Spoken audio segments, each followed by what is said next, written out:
Bike को धक्का देला बस, दुई बाइक आरोही गुरुतर, जड़े आहत। आज राति 8टा समय एभली घटना घटी मोहना थाना अंतर्गत रामगढ़ गां निकटस्थ बुलाणी रास्त। कामधेनु नामक घरोई बस यात्री को नहीं ब्रह्मपुर उमरकोट को जाउथिला। विपरीत दिगरु मोहनारू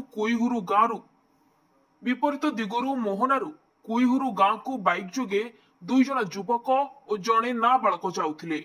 दुई जन युवक कुईहुरु गांव राजकिशोर मल्लिक, झाटिकासाई गांव रवि मल्लिक और नाबालक डेंगा आंब गांव शुभेन्द्र मल्लिक निज निज गां को फेरुथिले। हेले बुलाणी रास्तार यात्रीवाही बस टी धक्का देइथिला बाइक को, जहाफल शुभेन्द्र और रवि डाहाण गोड़ भांगी जाइथिबा बेले डाक्तर गुरुतर अवस्था ब्रह्मपुर बड़ मेडिकल को स्थानांतर करछंती।